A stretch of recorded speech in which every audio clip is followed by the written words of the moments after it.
Então vamos agora ao nosso estudo do Evangelho. Estamos no capítulo 21. Haverá falsos cristos e falsos profetas. Já estudamos Conhece-se a árvore pelo fruto. E hoje nós vamos pegar dois subtemas, porque o primeiro é pequenininho. O primeiro ele vai falar sobre a missão dos profetas. Então vamos lá.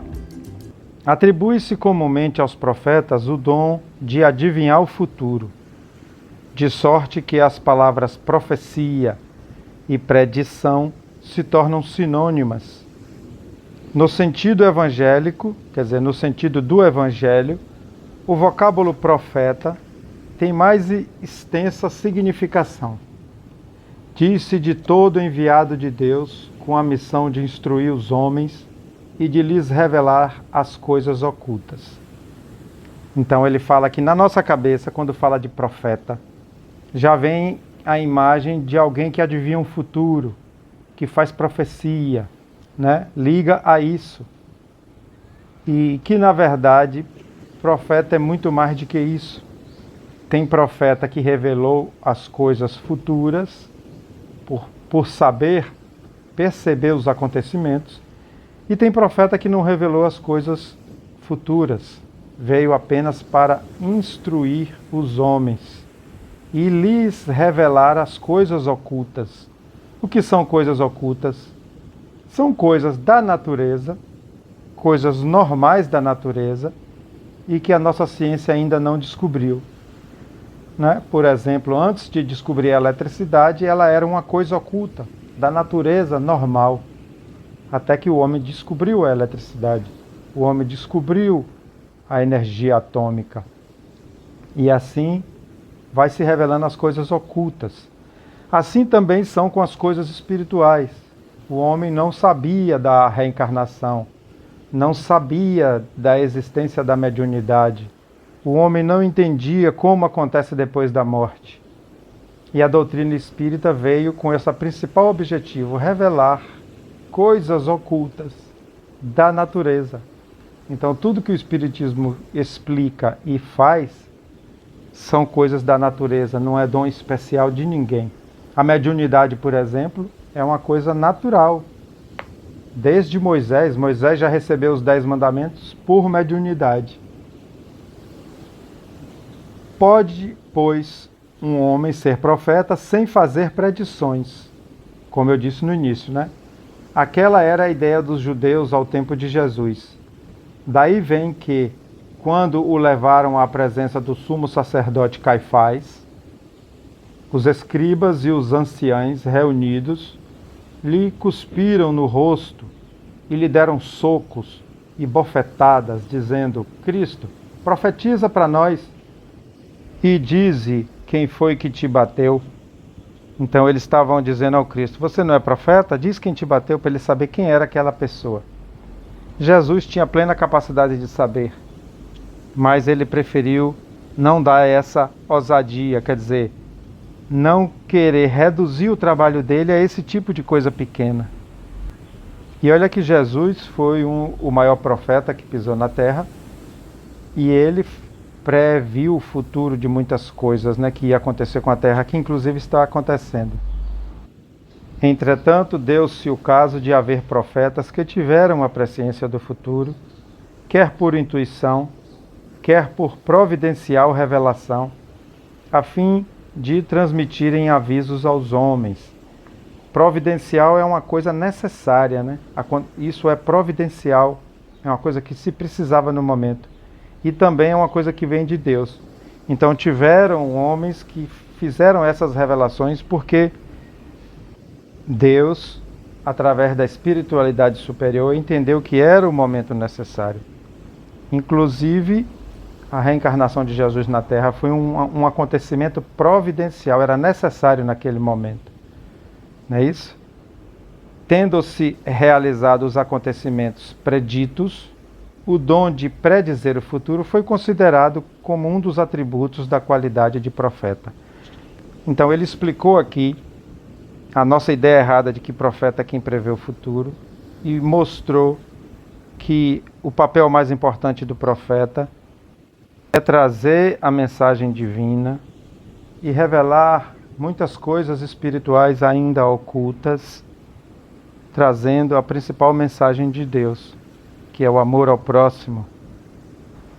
Agora vamos ao segundo subtópico, prodígios dos falsos profetas.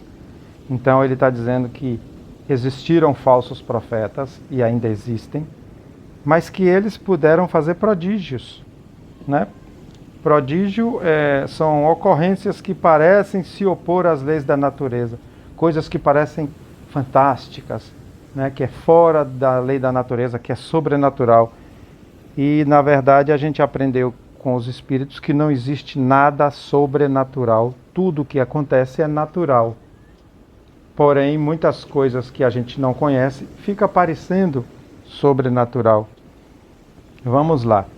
Levantar-se-ão falsos cristos e falsos profetas, que farão grandes prodígios e coisas de espantar, a ponto de seduzirem os próprios escolhidos.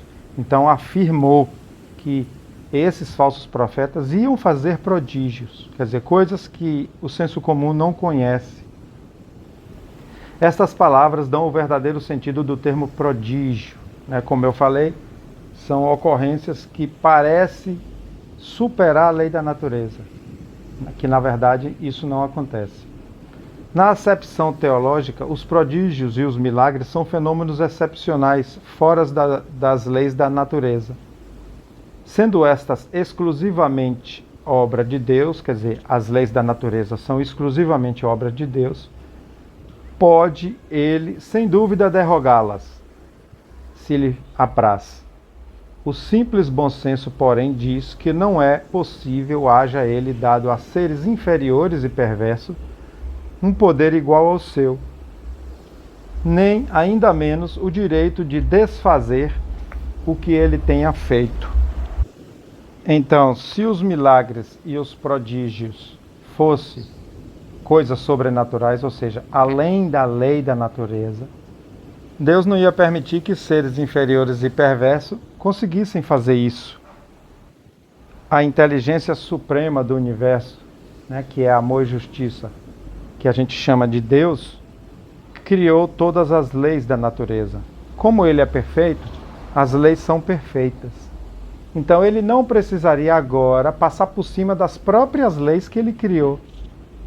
Ou então elas não eram perfeitas. Então tudo que acontece é dentro das leis da natureza. Para muitos a mediunidade é uma coisa sobrenatural, falar com os mortos. E na verdade nós espíritas não dizemos falar com os mortos. A gente fala comunicação com o mundo espiritual, que ninguém está morto. E olha só, fica parecendo uma coisa sobrenatural, né? Por isso que pessoas como Chico Xavier foram chamadas de paranormais, quer dizer, além do normal.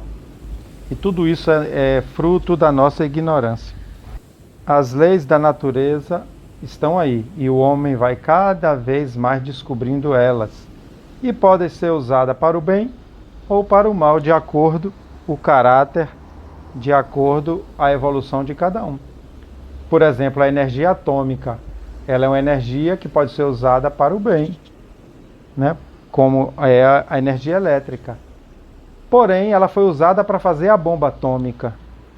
Então esse é um exemplo em que o homem usou uma lei da natureza, que é a energia atômica, para fazer o mal. Assim são os falsos profetas, que muitas vezes têm mediunidade, têm até a capacidade de cura, que a gente chama mediunidade de cura, mas é usada para o mal, usada para ganhar dinheiro, usada para enganar os outros, usada para controlar multidões. É assim que percebemos os falsos profetas. E é um assunto bem ligado ao anterior, né, que a gente estudou na última vez. Conhece-se a árvore pelo fruto.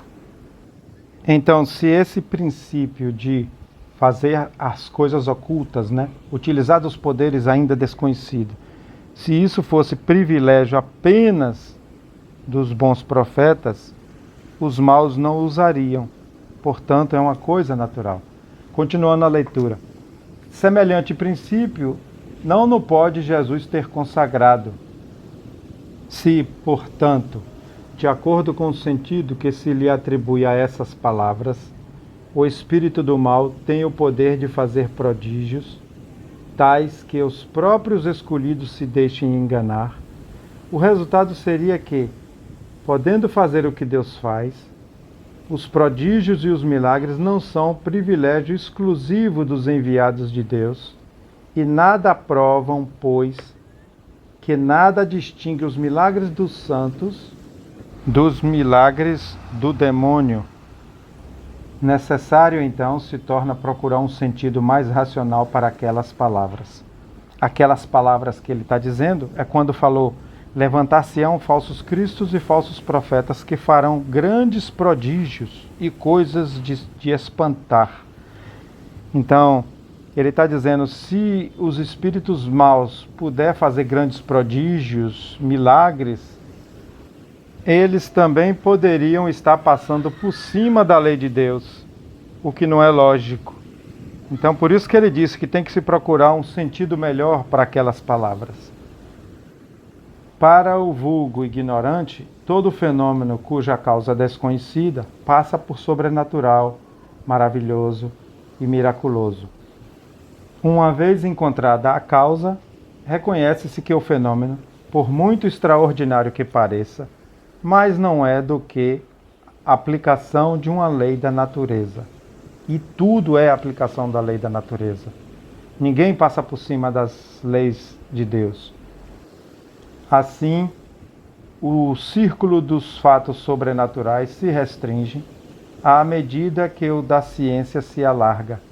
Em todos os tempos, homens houve que exploraram, em proveito de suas ambições, de seus interesses e dos seus anseios de dominação, certos conhecimentos que possuíam, a fim de alcançarem o prestígio de um pseudo-poder sobre-humano ou de uma pretendida missão divina. Olha só o que ele fala: à medida que a ciência vai provando como são as coisas, vai acabando essa ideia de sobrenatural, né, de milagre. Por exemplo, o trovão, o terremoto, os tufões, que antigamente era considerada a ira dos deuses. A ciência foi lá e provou como essas coisas acontecem, acabou com essa ideia.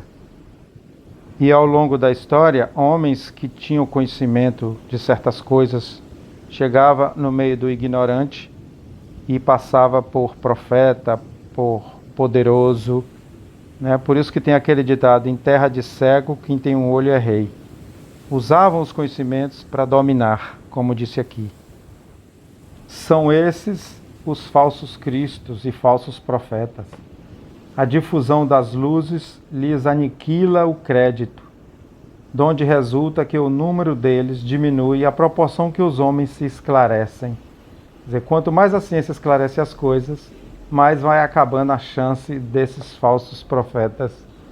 O fato de operar o que certas pessoas consideram prodígios não constitui, pois, sinal de uma missão divina, visto que pode resultar de conhecimento cuja aquisição está ao alcance de qualquer um, ou de faculdades orgânicas especiais. Aqui ele está se referindo, por exemplo, à mediunidade, né, que é uma faculdade orgânica especial, que a pessoa pode usar disso para se passar por profeta, por mensageiro de Deus.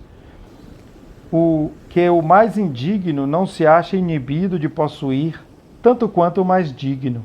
Quer dizer, você pode ser a pior pessoa do mundo, você pode ter mediunidade, você pode ter alguma capacidade, né, como da hipnose, e aí enganar pessoas.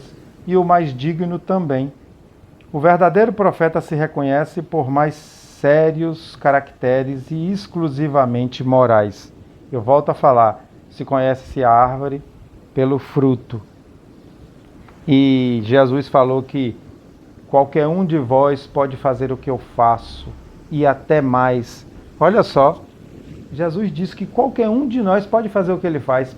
Para que prova maior de que o que ele fazia era natural? Só que ele conhecia profundamente a manipulação dos fluidos, das leis divinas, que a gente não conhece, mas que um dia chegaremos lá. Que Jesus nos abençoe.